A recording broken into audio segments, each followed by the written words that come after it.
बालासोर हादसे से पूरा देश गमज़दा है, पूरा देश सदमे में है और इस बीच 275 लोगों की जान जा चुकी है। 1175 लोग जो हैं वो जख्मी हो गए हैं, तो वहीं 382 जख्मियों का इलाज लगातार जारी है। इस बीच जो केंद्रीय रेल मंत्री हैं वो लगातार घटनास्थल पहुंच रहे हैं, हालात का जायजा लिए जा रहे हैं, लेकिन अभी भी जो ट्रैक्स को रिस्टोर करने का काम है उसमें और समय लग सकता है। हालांकि ट्रैक को मरम्मत करने का काम और लोगों का इलाज युद्ध स्तर पर लगातार जारी है। एक रिपोर्ट के साथ करेंगे न्यूज रूम लाइव की शुरुआत।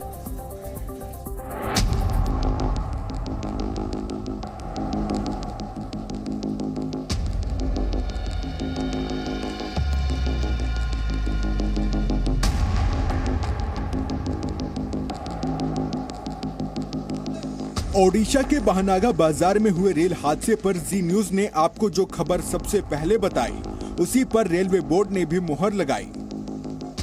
ऐसा लगता है कि सिग्नलिंग में कोई परेशानी पाई गई, लेकिन वो भी प्रिलिमिनरी जानकारी है।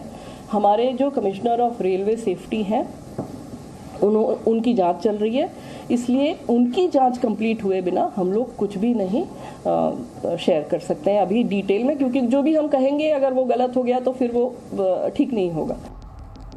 इस हादसे से सिर्फ वो ही नहीं आहत हुए जिन्होंने अपनों को खोया, आहत इस देश की सरकार भी हुई।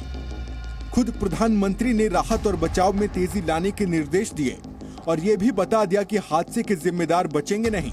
अब हादसे के 36 घंटे के अंदर इस बात का पता चल गया है कि हादसे के लिए जिम्मेदार कौन लोग हैं, लेकिन मामले की गंभीरता को देखते हुए इसे अभी उजागर नहीं किया गया है। वो मैं बता देती हूँ, वो लोगों की पहचान प्राइमा फेसी हो गई है, लेकिन हम आपके साथ सीआरएस इंक्वायरी के बाद ही शेयर करेंगे। रेलवे बोर्ड ने अपने प्रेस कॉन्फ्रेंस में कुछ और अहम जानकारी दी और बताया कि कोरोमंडल एक्सप्रेस 128 किलोमीटर की रफ्तार में तो थी, लेकिन ये अपनी स्पीड लिमिट में थी। और इससे बढ़कर ये कि हादसा सिर्फ कोरोमंडल एक्सप्रेस का हुआ और वो मालगाड़ी से जा टकराई। दुर्घटना सिर्फ कोरोमंडल एक्सप्रेस की हुई है। ये भी एक चीज़ है जो कि सबको समझने की आवश्यकता है कि यहाँ पे 3 इंजन भिड़ गए और बहुत सी मल्टीपल ट्रेन्स जो है वो आपस में टकरा गई, कैसे सब एक ही रास्ते में थी। ये इस तरह की गलत इन्फॉर्मेशन या गलत समझ फ्लोट अराउंड कर रही है, तो उसको क्लैरिफाई करने के लिए मैं दोबारा ये बताना चाहती हूँ कि सिर्फ एक ट्रेन क्षतिग्रस्त हुई, एक ट्रेन का एक्सीडेंट हुआ जो कि कोरोमंडल थी। उस ट्रेन किसी कारण, जिस भी कारण के वजह से, जिसको हमें पता चलेगी अभी डिटेल में कि क्या कारण था, वो जो एक्सीडेंट ग्रस्त हुई और अप लूप लाइन में जो आयरन ओर की ट्रेन खड़ी हुई थी, जो मैंने आपको बताई मालगाड़ी, उससे टकराई।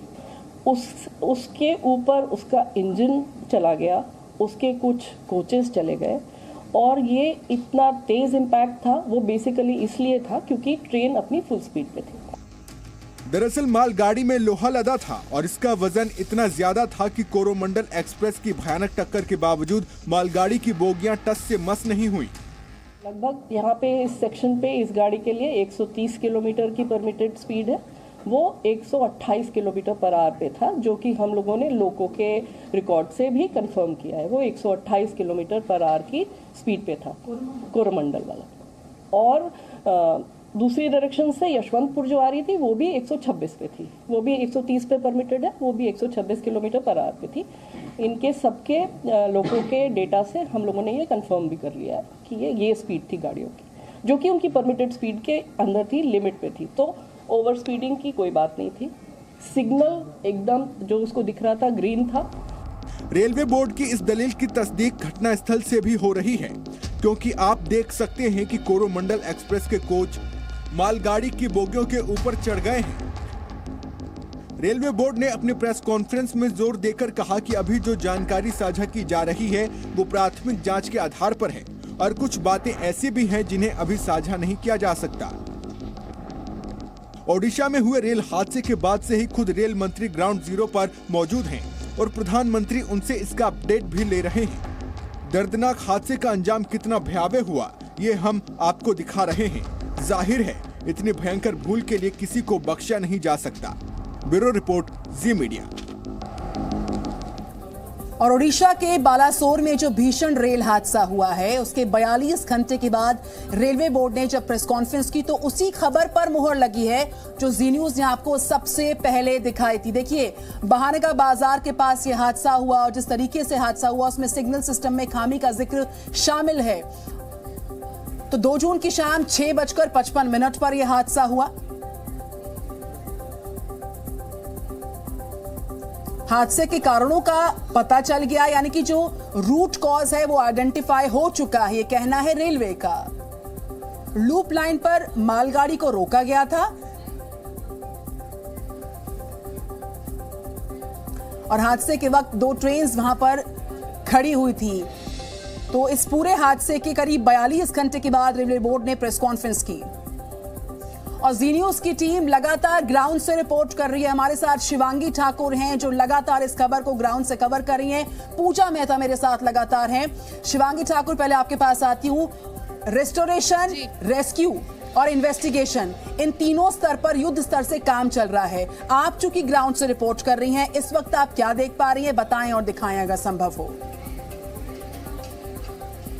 देखिए निधि, आपको साफ तौर पर बता दें, रेस्क्यू ऑपरेशन पूरा हो चुका है, रेस्टोरेशन का काम भी लगभग पूरा हो चुका है और अब जिसकी जद्दोजहद सबसे ज्यादा है वो ये कि लोग अपने अपनों की तलाश में हैं। आपको बता दें, सैकड़ों लोगों की इस घटना में जान गई है और कई ऐसे लोग हैं जो अब तक अपने परिजनों को ढूंढ नहीं पाए। और देखिए, आप अस्पताल में इस वक्त हमारी मौजूदगी है, बालासोर के अस्पताल में, और यहाँ पर इसी तरह से आप देखिए कि अलग अलग जो ग्रुप्स हैं वो मिलकर काम कर रहे हैं। एक डिटेल यहाँ पर जितने भी लोग उसमें यात्रा कर रहे थे उनकी निकाली गई है। जो भी परिजन यहाँ पर अपने अपनों को ढूंढने आता है उनकी जानकारी यहाँ ली जाती है और इसी के साथ साथ देखिए मानवता की एक मिसाल भी यहाँ पेश की जा रही है। कैमरा पैन करके हम आपको दिखाने की कोशिश करेंगे कि कैसे इस मुश्किल घड़ी में जो स्थानीय लोग हैं, अलग अलग ग्रुप्स हैं, एनजीओज हैं, वो भी कोई खाना यहाँ लेकर आ रहा है तो कोई पानी लेकर आ रहा है तो कोई जानकारी जुटा रहा है और हर संभव मदद कोशिश यहाँ पर की जा रही है। देखिए, जब ये हादसा हुआ तो सबसे पहले ग्रामीणों ने ही लोगों की मदद की थी, लोगों को रेस्क्यू करने का काम शुरू किया था। जो घायल हैं उनको बिल्कुल शिवांगी, हम देख पा रहे हैं किस तरीके से यहाँ पर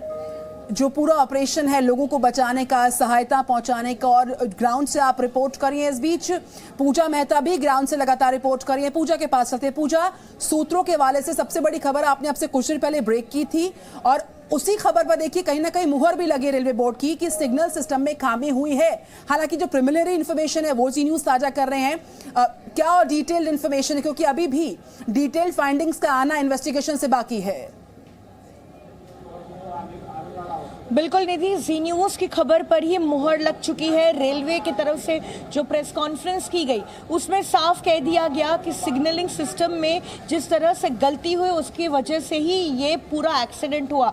आपको बता दें, प्रिलिमिनरी रिपोर्ट में जो कहा गया है वही आज प्रेस कॉन्फ्रेंस में कहा गया, जिसमें ये बताया गया कि जो ट्रेन कोरोमंडल एक्सप्रेस को सिग्नल दिया गया था मेन लाइन के लिए, लेकिन वापस उसे विड्रॉ कर लिया गया और 2 ट्रेनें खड़ी थी लूप लाइन पर और दोनों मालगाड़ी थी और एक जो पीछे की मालगाड़ी थी जिसमें आयरन ओर भरा था, तो उसी में जो है जाकर जोर से धक्का मारती है कोरोमंडल एक्सप्रेस और इम्पैक्ट इतना ज्यादा था, चूंकि उसकी स्पीड 128 किलोमीटर प्रति घंटे की रफ्तार से वो जा रही थी, तो कोरोमंडल एक्सप्रेस का इंजन जो है वो ऊपर चढ़ जाता है उस मालगाड़ी के और इस इम्पैक्ट की वजह से ही 8 से 10 डिब्बे जो है वो पटरी से उतर जाते हैं और भारी कैजुअलिटी होती है। जैसा कि अभी जो चीफ सेक्रेटरी है ओडिशा के प्रदीप जेना, उन्होंने बताया है कि बिल्कुल पूजा, बालासोर हादसे पर सबसे बड़ी ग्राउंड कवरेज लगातार जारी है, जी न्यूज की पड़ताल लगातार जारी है। जी न्यूज।